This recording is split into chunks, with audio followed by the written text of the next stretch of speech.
From Kona to Yenan, the political memoirs of Koji Ariyoshi. Chapter 6, Furlough to Idaho. One day a labor recruiter for the Amalgamated Sugar Company of Idaho came to Manzanar, looking for several hundred laborers to work in the sugar beet fields. He said a manpower shortage was ruining crops. The response was very poor and only a few volunteered. The evacuees distrusted the government, and there was good reason for this attitude. So many promises had been broken. Because of the poor response, an Issei spokesman for the camp administration addressed a mass meeting at night called specifically to urge volunteers to go to Idaho. He intimidated the evacuees by saying that if volunteer procedures failed, the government would draft us for labor battalions. This was already common talk. During the day the labor recruiter talked to evacuees, and he promised ideal working and living conditions and wholesale prices for groceries, and the camp administration promised freedom to evacuees while they were in Idaho. No guards with bayonets, we asked. He said no, but that this might result if labor battalions became a reality through lack of cooperation on our part. I was concerned that evacuees might be used as migratory laborers, transported from one farm area to another without adequate protection, and exploited like farm laborers in California. With hysteria whipped up against us, we would be at the mercy of white farmers. I asked the assistant camp director whether the War Relocation Authority would protect us. Can we return to Manzanar when the season is over or when the deal does not work out well? I asked. Ironically, I was asking him whether I could come back into the barbed wire confinement. He said to me, "Why do you want to come back here? The WRA will protect evacuees everywhere and at all times. If we are mistreated or abused, would we be brought back here?" I kept asking, "It is safe here." He told me not to worry, that the ground had been prepared for a favorable reception in Idaho. He said we would be pioneers, paving the way for relocation of evacuees. I read a contract and signed up. Because I was a policeman, the chief of police asked me to help the company recruiter in handling affairs of our men. There were only 129 of us volunteers. We rode a bus to Reno, where we were herded together like cattle into a restaurant through the back door. The company recruiter apologized, saying that he wanted to avoid any unpleasant incident. We ate heartily of the good food, for freedom, even on a leash, after being penned up was refreshing. During the train trip from Reno to Rupert, Idaho, and a J.A., American of Japanese ancestry, from Hawaii who had been a seaman, and I talked to the volunteers on the need of organizing ourselves. We told the men we needed a council to handle labor grievances, committees to do public relations and look after our community mess and other problems. Men like George Shibuya and Ben Masaoka, and several Hawaii-born Nisei, thought this was an excellent idea. For hours we circulated among the laborers and talked to them, but most of them were too ill of the spirit of freedom and looked to the enjoyment in Rupert and other Idaho towns. Toward evening on a day in June, 1942, the cold wind swept the flat lands on the outskirts of Rupert, Idaho. The canvas of the rows of pup tents which were to be our quarters flapped violently, and in the center of the fenced-in compound stood the big tent which was to be our mess hall. An hour before, 129 of us had arrived in this strange town as volunteers from the Manzanar Relocation Center, California, to help save an estimated $16 million sugar beet crop which was threatened by overgrowing weeds. I began to help unload baggage when Mino-san, a tall Issei, came running to me. "Something terrible has happened,"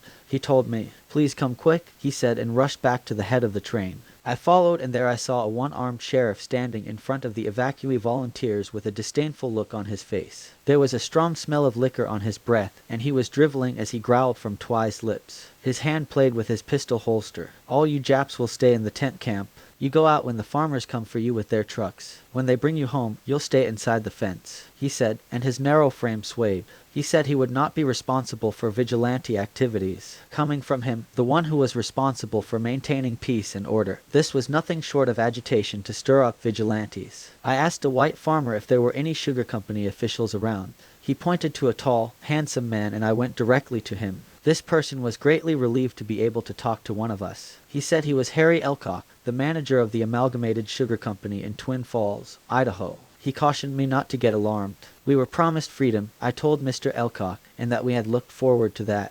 I also told him that we were promised good working and living conditions, not pup tents. He told me that the recruiter had been sent from the home office in Utah and did not know local conditions in Rupert, about pup tents and fields overgrown with weeds. Although Mr. Elcock tried to minimize alarm, he showed deep concern. He spoke candidly from the very first. He told me that Governor Chase Clark of Idaho had said publicly only a few days before that the Japs live like rats, breed like rats, and act like rats. The governor had said he did not want any Japs in Idaho. A U.S. Employment Service representative who was in charge of the farm labor tent camp said the governor had advocated dumping all Japs back on the islands of Japan to be drowned like rats when Americans bombed them. Our men were uneasy. They sensed hostility and many spoke of returning to Manzanar. In this situation, because I had been asked by the government authorities at Manzanar to look after the volunteers during transit from California to Idaho, I became their spokesman. Harry Elcock was deeply concerned about this talk of returning to Manzanar. He told me that the governor's speech was political, and that since the farmers needed us, he would have to tone down or have his political future jeopardized.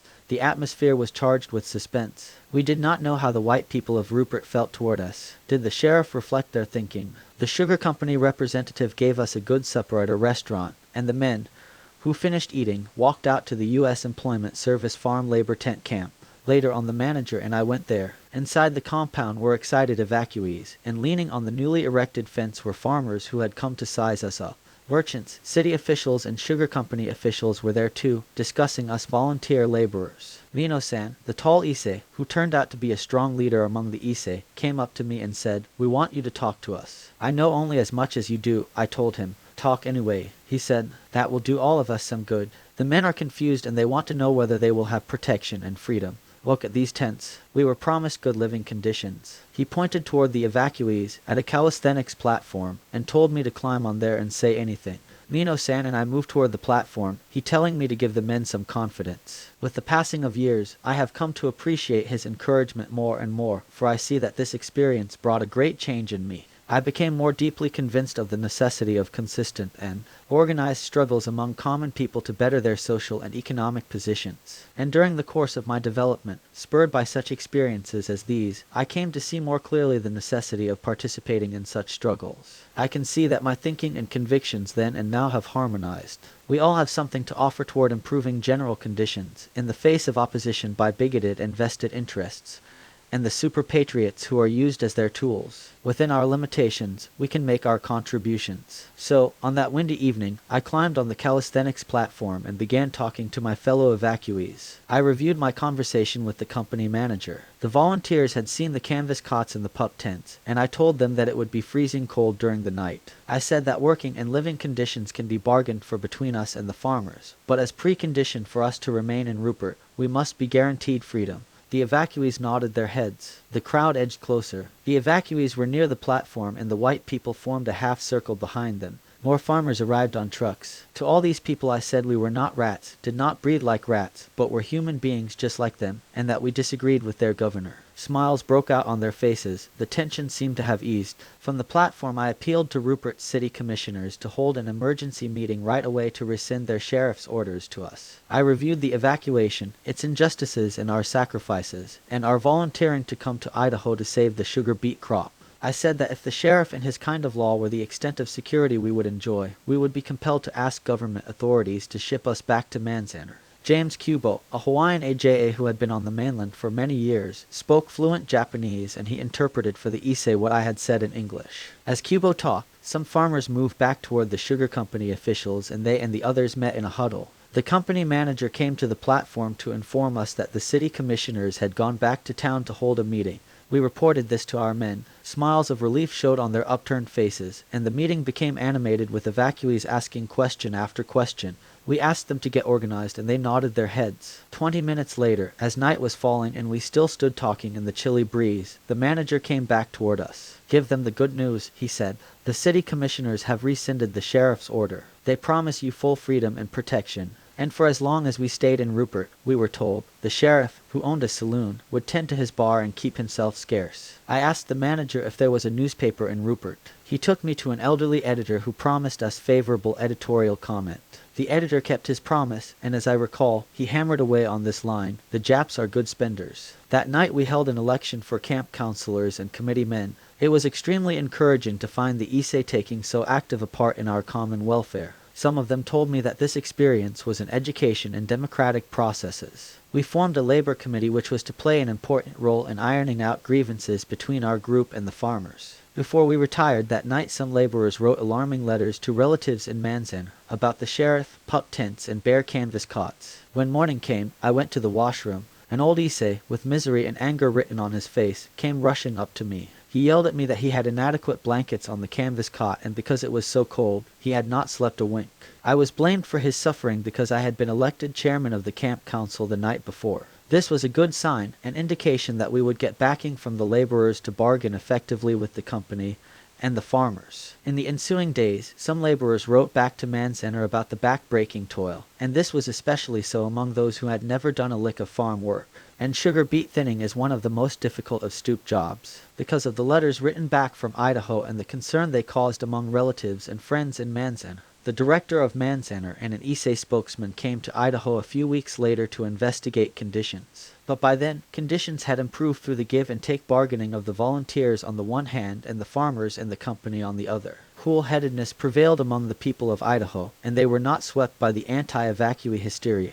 While we had been put behind the barbed wire fence of Manzaner, ostensibly for security reasons, the people of Rupert and vicinity quickly saw the injustice of uprooting and locking away 110,000 people because of common ancestry. One evening as I returned from work in the fields, the sugar company manager and William S. Bronson, director of the U.S. Employment Service Labor Camp, told me that Governor Clark was coming to Rupert to deliver a political speech. Our tent camp was too close to town, and they were afraid the governor might give an inflammatory speech on Japs which might provoke a few troublemakers. They said the farmers and the merchants were all for us, and they would tell the governor how they felt about the evacuees who were saving their crops. Instead of posting guards of our men and some farmers around our tent camp, the two suggested that we move to a former CCC, Civilian Conservation Corps, camp further away from Rupert. The accommodations at the CCC camp were good, with frame buildings and adequate living quarters. We agreed to move. The governor came and made his speech. He made no mention of Japs. The efforts of the people to lick hysteria had won. The short sugar beet thinning season was over. We worked in the potato and bean fields. As the slack season approached, some of us decided to go back to Manzaner, to return to Idaho in the fall to top sugar beets. The night before the majority of the volunteers left for Manzaner, we invited to our camp the white businessmen, farmers, professional people, and Mexican migratory laborers in Rupert and nearby Burley. We put on Japanese skits and the Issei sang in Japanese. The program was immensely successful, and the whole white community and the Mexican workers laughed and enjoyed the fun with us. This was the America we look for and struggle for, a nation of people of various cultural backgrounds, living in harmony and in enjoyment. How different this was from the chopping down of cherry trees in Washington, D.C., and the renaming of the Japanese tea garden in a San Francisco park just because the U.S. was fighting Japanese militarism and its financial and industrial backbone. Here were Mormons of the Sugar Company, a persecuted minority who had suffered in the past. Here were German immigrants and their offspring who had lived through World War I and after, when they were targets of attack from bigoted elements. And the Mexicans were there, unorganized and drifting from one farm area to another, exploited and abused. And we were the homeless exiles from the West Coast. We spoke of our common struggles, of the need of preserving and extending constitutional rights. If the people got together and kept special interest elements from dividing them, we would have a better country, a better world. Such was our agricultural furlough experience. Other evacuees from other relocation centers experienced similar success. All this contributed to paving the way for more ambitious and planned relocation of evacuees from the center to outside communities. A hitch anywhere in our agricultural furlough would have retarded, not helped, the resettlement program which came into effect months later. We all had found new hope out of this experience, and a better perspective.